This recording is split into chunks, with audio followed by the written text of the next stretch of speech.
Eu faço o que eu faço porque eu vi o poder de Deus transformar a minha própria vida. E Ele vai fazer isso por você. A chave de tudo é encontrada na Palavra de Deus. Eu sou Joyce Meyer e eu acredito que Deus pode curá-lo em todas as áreas que você sofre.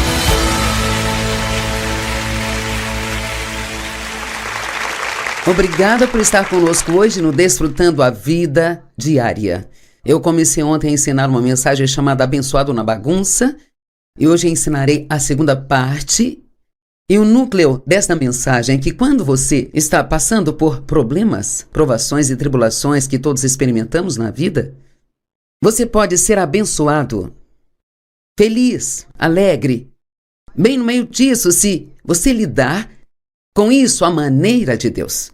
Eu acho que essa mensagem pode ser muito boa para as pessoas, porque quando estamos tendo problemas, as emoções afloram.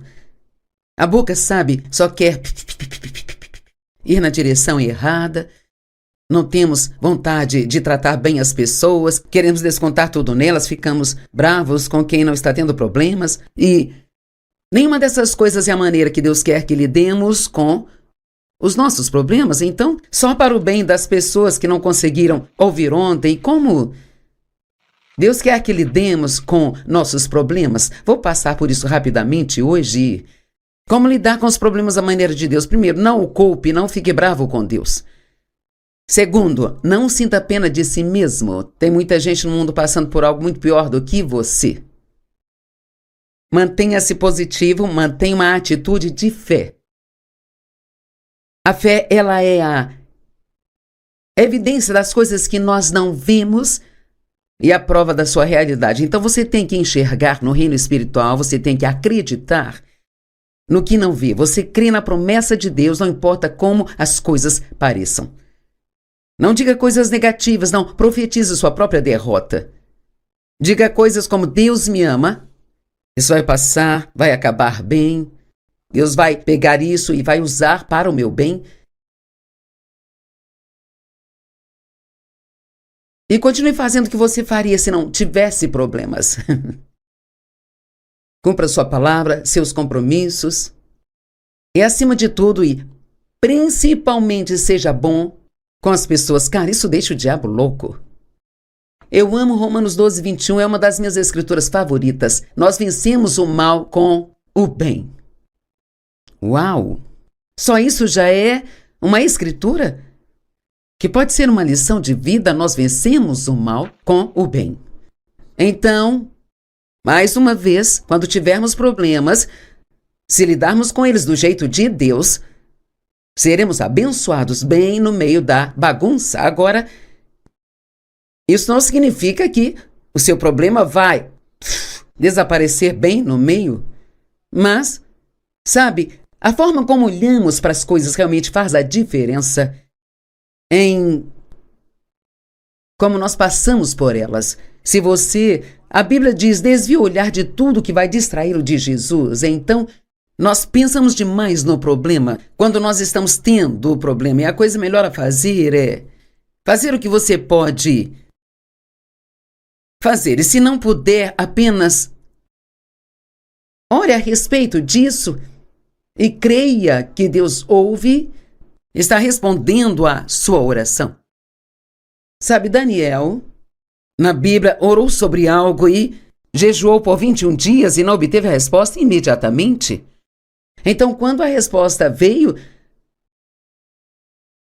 Deus lhe disse que teve que enviar um arcanjo para lidar com o principado, o espírito maligno que tentava impedir que a resposta viesse. Então, nós temos que entender que nós temos um inimigo.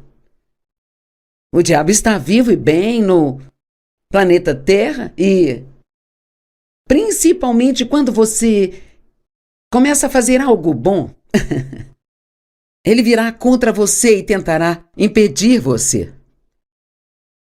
Um profeta bem conhecido que tem uma reputação muito boa profetizou para mim há alguns meses atrás. E ele disse: durante esses próximos 5 anos, você Vai ver coisas acontecendo no seu ministério como você jamais viu e eu não te vi.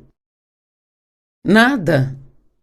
Além de problemas desde então, sabe? E eu pensei, obrigada por essa palavra. Mas veja, eu entendo. Quando você entende, sabe? Porque o que o diabo quer que eu faça é não acreditar no que Deus disse. Ele sempre tenta fazer parecer que nada vai acontecer. Mas eu continuo dizendo, cara, os próximos 5 anos serão ótimos. Vamos ver curas, milagres e todo tipo de coisas maravilhosas. Eu creio que podemos alcançar mais pessoas nos próximos 5 anos do que alcançamos em todos esses anos do ministério. Porque existe a tecnologia que está se tornando cada vez mais disponível. Sabe como eu estou na lista negra da Índia, o que significa que não me deixarão entrar mais no país? Alguém do alto escalão não quer que eu pregue, então ele me colocou na lista dos que não podem entrar. Mas eu estou na televisão na Índia em 16 idiomas, então você não vai conseguir me manter fora. Somos mais do que vencedores. Bem no meio de nossas dificuldades e tribulações. Romanos 8,37 diz, mas dentro de, em meio, o que significa no meio de todas estas coisas, nós somos mais do que vencedores e obtemos uma vitória superior por meio daquele que nos amou. Então, quando estiver passando por problemas, tenha em mente que Deus te ama. Tem certeza que provavelmente você disse isso para Deus em algum momento, no meio dos problemas, você não me ama? Eu nunca mais digo isso. Eu costumava dizer, eu não digo isso mais porque eu sei que Deus me ama, sabe? E meu problema não é culpa dele, não é... Existe o mal no mundo e não entendemos tudo, mas... Sabe, as pessoas têm livre-arbítrio e muitas vezes a má escolha de outra pessoa vai me afetar.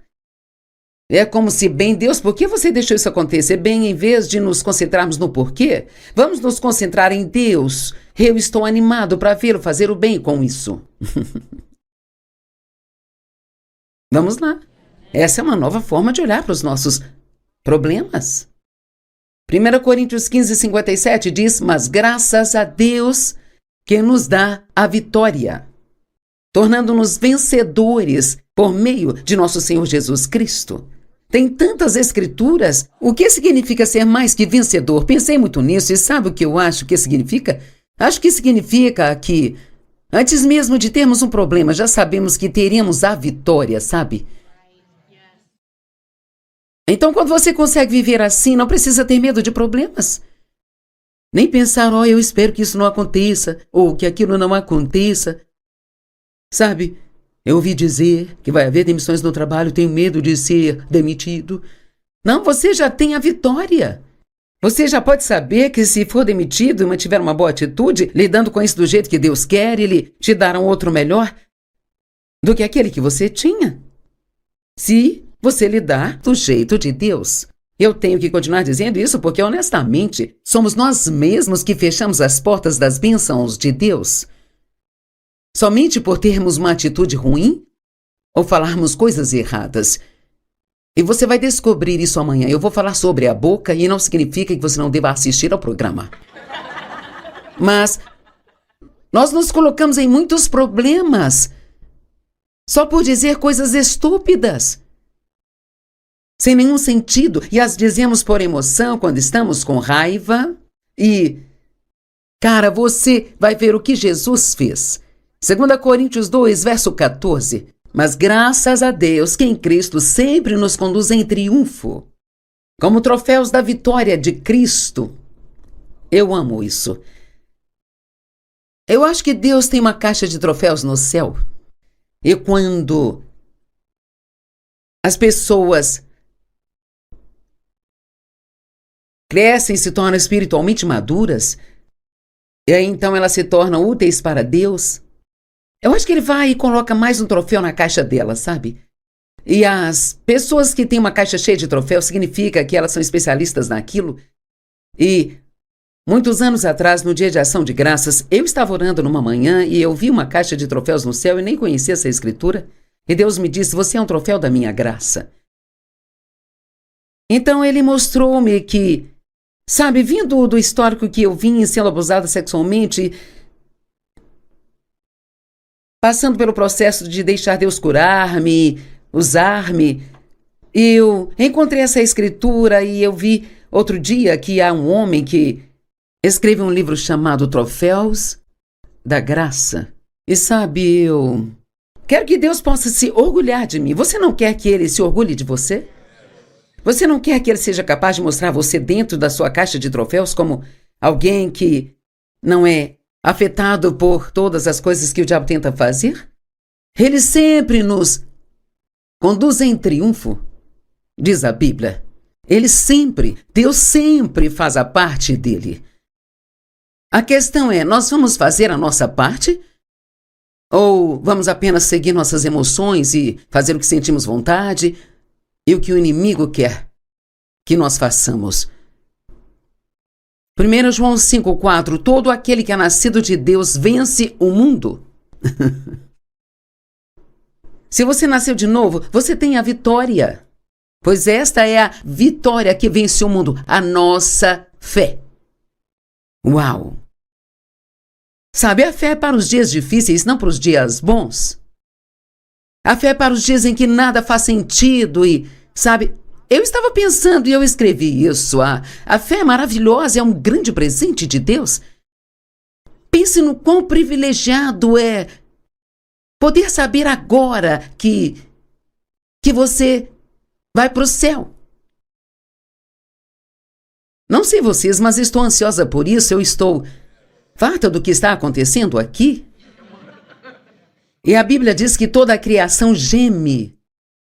As árvores, sabe quando você pensa nisso? Eu olhei para o meu quintal hoje. Ele é tão lindo. Mas eu pensei, isso não é nada comparado ao que o Jardim do Éden deve ter sido.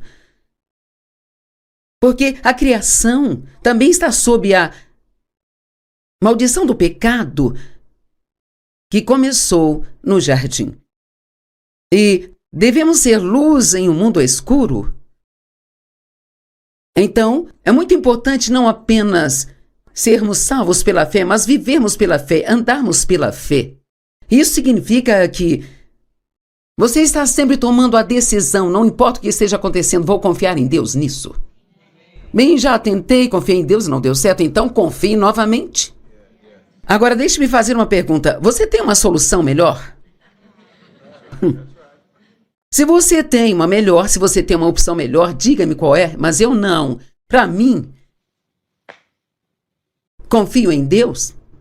Eu já ouvi trabalhar, ouvi fazer coisas tão incríveis. Então eu vou confiar em Deus e acreditar que tudo vai dar certo para o meu benefício. Você nunca está sozinho em seus problemas. Você nunca está sozinho. Deus prometeu nunca nos deixar nem abandonar. Em Deuteronômio 20, verso 4 diz, porque o Senhor teu Deus é aquele que vai contigo e luta por ti contra os teus inimigos para te salvar. Todos digam, eu tenho a vitória. Mas, de novo, é só se você fizer as coisas do jeito de Deus. Veja, tantas vezes ouvimos uma mensagem de vitória. Mas temos que ter esse si lá dentro. Sabe, Deus quer prosperar você, mas espera que você seja um ofertante generoso. Bem, essa é a sua parte, Deus espera que faça isso primeiro. E depois confie em Deus. Deus quer abençoá-lo, mas Ele diz que, se você quiser suas orações respondidas, você deve perdoar a qualquer pessoa que você tenha algo contra. Qualquer um. Todos que você tem alguma coisa contra, você deve perdoar. Bem, eles não merecem. Nós não merecemos o perdão que recebemos de Deus. E veja, o que você fez para merecer o perdão que Deus lhe deu quando você nasceu de novo? Alguém aqui é tão burro para dizer que merecia? Se você disser assim, eu vou aí te bater. O que eu quero saber é por que a vida não pode ser mais fácil. Bem, nem tudo é difícil. Muitos dias são maravilhosos, muitas coisas boas acontecem e muitas vitórias. Talvez você que nos assiste esteja num bom momento em sua vida e pensa, essa mensagem é meio desanimadora. Se você quer saber a verdade, bem... Na verdade, acho que não, porque você vai voltar e vai acontecer algo que você não gosta e você vai se lembrar desta mensagem e dizer, bem, preciso lidar com isso do jeito de Deus. Preciso fazer isso do jeito que Deus quer que eu faça. E quantos concordam que nem sempre fazemos as coisas do jeito de Deus? De fato, eu poderia dizer que nós não fazemos nada do jeito de Deus. 1 Coríntios 15, ó morte, onde está a tua vitória? Ó morte, onde está o teu aguilhão? Mesmo que sua dificuldade termine em morte, você ainda tem a vitória. Veja, isso é o que é tão legal sobre isso, sabe? A morte seria a pior coisa, mas na verdade ela só te leva a melhor coisa. É tipo, vai em frente e me promova. Eu adoraria andar nas ruas de ouro e cantar com os anjos e eu quero pregar com Moisés e com Paulo. Eu quero fazer um seminário lá, sabe? Quem está na lista para pregar neste fim de semana? Bem, Moisés, Abraão e a Joyce, sabe? É bom acreditar em coisas grandes, hein? Quer saber? Tenha toda a diversão que puder na vida. Ria, não saia por aí com a cara azeda e deprimida e desanimada o tempo todo. Bem, você não sabe o que está acontecendo comigo? Bem, honestamente, seja o que for, se você lidar com isso do jeito de Deus, tudo vai dar certo para você e Deus vai te dar o dobro pelo seu problema. Já aconteceu na minha vida. A minha vida começou tão ruim, oh meu Deus. Até meus 23 anos eu não me lembrava de ter sido feliz, sabe? Nunca. Minha infância foi roubada, eu não sei o que é ser uma criança. Eu nunca pude sentar no colo do meu pai, ser confortada ou pedir conselhos. Não me lembro da minha mãe ou do meu pai terem sentado comigo e me ensinado qualquer tipo de valor, sabe? Ajudasse na minha vida. E eu orava enquanto estava naquela situação, sabe? Deus não me tirou daquilo, mas me ajudou a passar por tudo aquilo. E quando saí, eu estava uma bagunça. Eu parecia bem, mas por dentro eu achei que tinha me afastado do meu problema quando saí de casa, mas na verdade eu levei comigo na minha alma. E essa é a questão, nós fugimos das coisas frequentemente, mas ainda assim carregamos isso aqui. Eu ainda tinha a amargura, o ressentimento, a autopiedade, uma sensação de que o mundo me devia tudo. Eu era realmente terrível, com tantas coisas com as quais eu tinha que lidar. E quando fiquei séria no meu relacionamento com Deus, e de fato convidei o Espírito Santo para entrar na minha vida e não apenas mudá-la, mas mudar-me. Veja, começamos querendo que Deus mude nossa vida. Deus, você tem que mudar a minha vida, bem? Por que você não diz, Deus, mude a mim, porque Ele quer mudar você, então a sua vida mudará?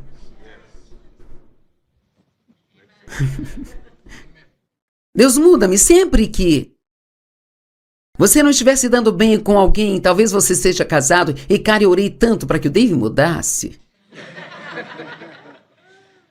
Oh Deus, você tem que mudar o Dave. Um dia Deus me disse, ele não é o problema. Fiquei chocada. Então, quem é? Veja, somos tão autoenganados. Quantos sabem que sempre achamos que a culpa é do outro? E se você tem problemas no casamento, sabe como consertar isso? Pense nas coisas que você gostava quando se casou com esta pessoa. Não nas coisinhas que fazem agora, que te irritam, a quem interessa, como eles apertam a pasta de dente, esconde na gaveta, essas coisas que você não gosta. Sabe? Por quê? Por quê? Por quê? É a nossa maior dúvida na vida, não é? Porque quantos têm alguns porquês agora? Por quê? Por quê? Por quê? Quer saber? Raramente nós obtemos respostas. Sabe por quê? Porque Deus quer que confiemos nele. Deus quer que você confie. Na verdade, não faria mal a nenhum de nós apenas dizer: Deus, eu nunca mais vou te perguntar o porquê. Não é pecado perguntar a Deus por quê, mas, sabe, na maioria das vezes ele não te conta. E o Senhor me disse uma vez: você não entende que se você soubesse de tudo, então você não precisaria de mim?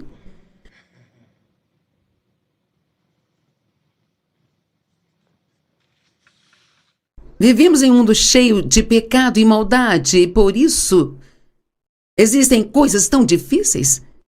E quanto mais pecado temos no mundo, mais doença temos.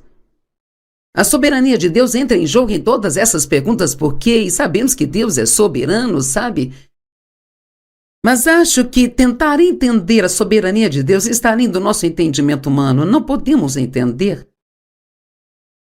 Tem algumas escrituras na Bíblia que eu penso: nem vou tentar entender isso. Eu só confio em Deus e quer saber. Uma vez que você decide que Deus é bom, e que apesar de tudo Deus é bom, isso resolve muitas questões na vida. Não enlouqueça tentando descobrir o porquê. Não gaste seu tempo em seu próprio raciocínio, tentando entender tudo, mas lance seus cuidados e confie nele. Creia que tudo vai dar certo. Sabemos muito, mas há tanta coisa que não sabemos. 1 Coríntios 13, sabemos em parte. E sabemos só parte das coisas, mas então pare de se incomodar com todas as coisas que você não sabe. E apenas diga: Deus, eu não sei. Você sabe e eu te conheço. Então eu apenas vou confiar que você vai resolver tudo. A fé é uma coisa linda. Ela permite que você aproveite a vida quando a vida em si é péssima. Você pode rir naqueles dias em que não há nada para rir. No mundo tereis aflições, mas tem de bom ânimo. É impossível se animar no meio da tribulação a menos que você lide com as coisas do jeito de Deus. E não vai ser fácil. A sua carne, ela vai ter um surto. Temos que entender isso, porque essa é a maneira do diabo de tentar fazer com que você não faça do jeito de Deus. Mas ouça-me, toda vez que você passa por algo e lida direito com aquilo, agora isso é muito importante, da próxima vez vai ser um pouquinho mais fácil. E então, da próxima vez, isto vai ser realmente um pouquinho mais fácil. E quando você tiver uns 20 ou 30 anos disso, e você pensa: 20 ou 30 anos disso? Bem, veja, eu estou no ponto agora em que, honestamente, posso dizer que os 3 meses que passei com a questão das minhas pernas, e eu tive que ter alguém comigo 24 horas por dia, minha família revezava de 4 em 4 horas porque eu não podia fazer nada. Eu ia em 3 lugares: a cama, o banheiro e a poltrona, sabe? Por 3 meses, bem?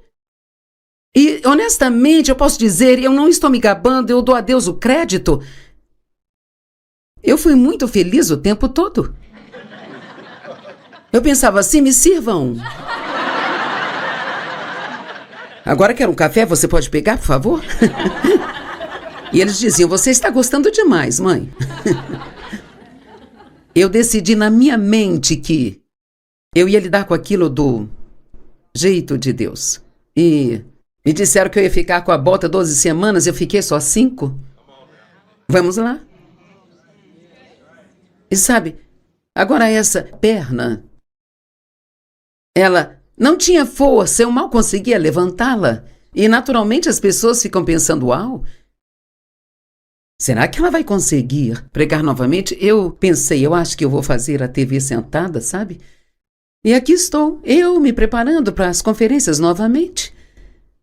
Sabe, Deus é bom, mas quem sabe o que teria acontecido se eu fosse azeda e tivesse uma atitude ruim e... Eu não sei. Eu ainda poderia estar naquela cama? Eu fiquei no hospital uns 27 dias. Não foi divertido, mas aqui estou eu. Veja, eu consegui vencer. E isso não foi difícil para mim por causa de todos os anos. Primeiro fazendo as coisas erradas, e eu fiz errado por muitos anos. Pensei, isso não está funcionando, vamos bolar um novo plano. E comecei a fazer tudo do jeito de Deus. Demorou muito, sabe? E não sou perfeita ainda. Há dias em que não faço, mas quanto mais fazemos o certo, mais fácil fica fazer o certo da próxima vez. Então vamos terminar com Tiago 4,7. Sujeitai-vos a Deus. Resistir ao diabo e ele vai fugir. Gostamos de citar só a metade. Resistir ao diabo e ele fugirá de vós? Não. Submeta-se a Deus. Resista ao diabo e ele fugirá.